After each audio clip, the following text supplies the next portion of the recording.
Өчигдөр парламентын чуулган дээр тэрээр 100 өдрийн төлөвлөгөө хөтөлбөрөөр танилцуулахдаа ийхүү мэдэгджээ. Тэрээр энэ оны эцэсгэхэд төсвийн алдагдал дотоодын нийт бүтээгдэхүүний хэмжээтэй харьцуулахад 9%-аар буурахаар байгааг мэдээлсэн байна. Түүнчлэн шинэ ерөнхий сайд Европын холбоо олон улсын валютын сангийн санхүүгийн тусламжаас хит хараад байгаа эдийн засагт бодлогын хувьд өөрчлөлт хийх шаардлагатай байгааг сануулсан юм а. Грекийн иргэдийн талурчим хувийн Пападимосыг ерөнхий сайдаар томилсон шийдвэрийг дэмжиж байгаагаа илэрхийлсэн ч олон хүн эдийн засгийн хатуу бодлого хэрэгжүүлэхийг эсэргүүцсээр байна. Өчигдөр Афин дахь хөдөлмөрийн яамны гадна олон мянган хүнс оролцсон эсэргүүцлийн жагсаал бас болжээ. Энэ хооронд Италийн шинэ ерөнхий сайд Марио Монти улс орныг эдийн засгийн хямралаас гаргах сайд нарын танхим эмхлэн байгуулах хэлэлцээгээ хийж байна. Эдийн засгийн асуудлаарх Европын комиссараар ажиллаж байсан тэрээр богино хугацаанд сайд нарын нэрсийг танилцуулахаа амлаж байна. Харин Италийн ерөнхийлөгч улс төрийн бүх хүчнийхэнд хандаж амаргүй энэ цаг үед эв нэгдэлтэй байхыг уриалсан байна. Тэрээр нам хөдөлгөөнийхэнд хандаж улс төрийн маргаанаа хойшин тавьж Италид итгэх итгэлийг сэргээхийн төлөө хамтын хүчин чармайлт гаргах хэрэгтэйг зөвлөсөн юм. Маш аюултай алхам хийлээ. Цэрийн эрх хэрэгчид тус улсын эгнээс хасах арабын улс орнуудын холбооны шийдвэрийг ийхүү тодорхойлсон байна. Цэрийн гадаад хэргийн сайд Валид Муалим арабын улс орнуудын холбоог цэрийн эсрэг хуйлтанд оролцлоо гэж буруутгасан мэдээлэл хийжээ. За энэ нь өнөөгийн болоод ирээдүйн арабын хамтын ажиллагаанд сөргөөр нөлөөлөх үнэхээр маш аюултай алхам. Арабын бүх улс орнууд хэлэлцэн зөвшөлдөж байж шийдвэрийг гаргах ёстой. Гэвч өнөө хэрэг дээр цөөн хэдэн орн шийдвэр гаргачихлаа. Ер нь бол Сирь бол Либ биш гэдгийг дахин сануулах хэрэгтэй байхаа. Арабын улс орнуудын холбооноос гаргасан шийдвэрийг эсэргүүцэж байгаагаа тус улсын энхүү аль биесээр илэрхийлсэн юм а. Сирийн ерөнхийлөгч Башар Асадыг дэмжигчид харин тус холбоо шийдвэрээ танилцуулсны дараагаас л эсэргүүцлээ илэрхийлж эхэлсэн. Өнгөрсөн амралтын өдрүүдэд Сирийг арабын улс орнуудын холбооноос хасах шийдвэрийг дэмжсэн орнууд буюу Турк, Сауди Араб, Катар улсын элчин сайдын яамд руу эсэргүүцэгчид халдсан хэрэг гарсан билээ.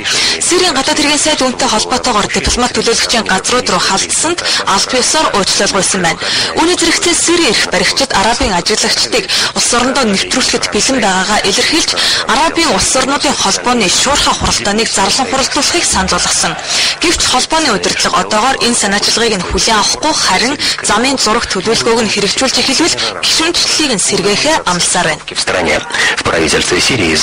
Зэнүүний 7 дугаар сард дэлхийн хамгийн тайван гэгдэн Норвеги улсад олныг цочрдуулсан халдлага үйлдэж нийтдээ 78 хүний амийг хүнээсэн террористик шүүх хурал эх оны 4 дугаар сарын 16-нд хэлэхээр болсон байна. Өчигдөр Осло хотын тойргийн шүүх хуралдаж Андрес Брейвикийг урдчлан 20 хугацааг дахин 12-7 хоногор сунгах шийдвэрийг гаргасан байна.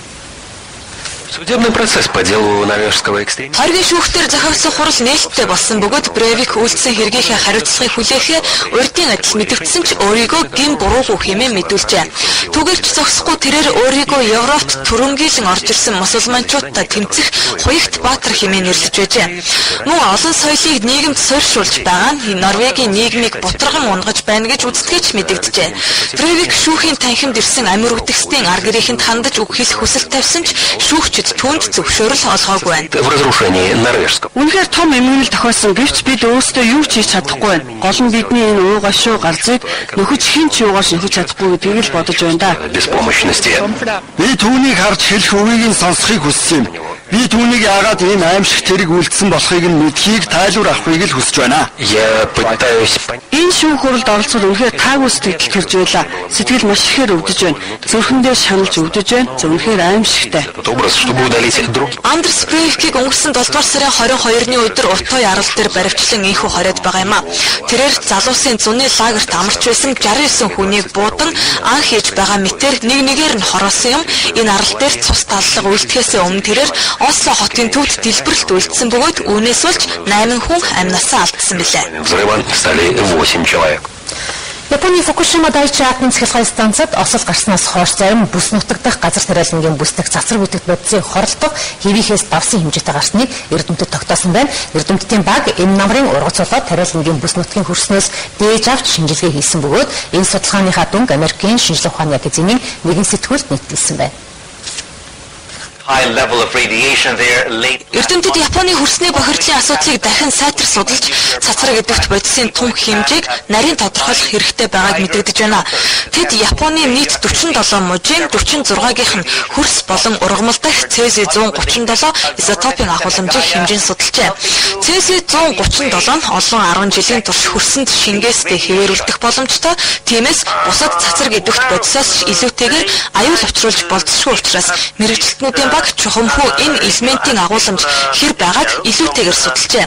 Үүний үр дүнд Фукушима мужийн хойд нутагт Цезийн агуулмж засгийн газраас тогтоосон аюулгүй түвшнээс давсан байгааг тодорхойлсон байна. Станцын ойролцоо энэ түвшнээс 8 дахин их Цези илэрсэн бол хөрш бүс нутгуудад аюултай түвшнээс арай доогуур байжээ. Гэхдээ тэд энэ намрын ургацуудыг шинжилж хэмжилт хийхэд хүний эрүүл мэндэд сөргөөр нөлөөлөх хэмжээнээс харьцангуй бага түвшний цацраг идэвхт бодис илэрснийг тэмдэглэсэн байна.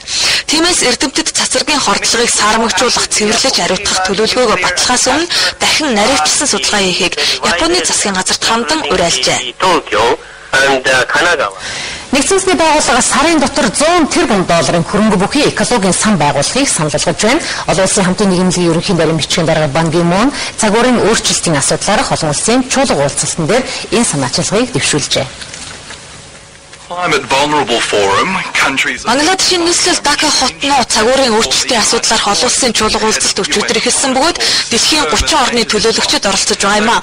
Төлөөлөгчид цагуурын өөрчлөлтийн таагүй үр дагаврыг бууруулах олон улсын төсөл хөтөлбөрүүд тэдгээрийн санхүүжилтийн асуудлыг шийдвэрлэхээр инхүү хуран цуглаад байгаа юм. За улс орнуудын засгийн газар нэгдсэн үндэсний байгууллагын санаачлагаар энэ сарын 28-нд Дурбан хотноо болох цагуурын өөрчлөлтийн асуудлаарх чуулга уулзалтын үеэр экологийн сан байгуулах шаардлагатай байна. Үүний тулд эхний алхмыг одооноос хийж эхлэх хэрэгтэй байна.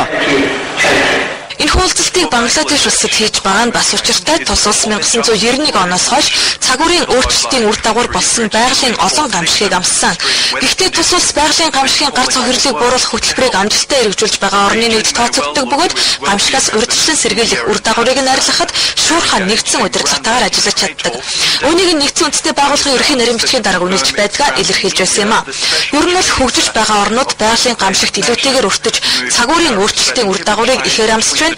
Тиймээс өндөр хөгжилтэй орнууд хөгжиж байгаа орнуудад цагуурын өөрчлөлтийн үр дагавартай тэмцэхэд санхүүгийн хувьд дэмжлэх тусламж үзүүлэх хэрэгтэй байгааг энэ чуулга уулзалтад оролцогчид тэмдэглэж байна. Тэд энэхүү шаардлага олон улсын стратегийг боловсруулахад нөлөө бүхий үүрэг гүйцэтгэдэг нэгдсэн үндэсний байгууллага олон улсын валютын сан болон томоохон гүрний удирдагчдын сонирт хүргэхийг чармааж байна.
Мэдээлэл үйлчилгээ өөр харгын дугаараар хүрээлээ. Анхаарлаа сонирхож тавьсан байна.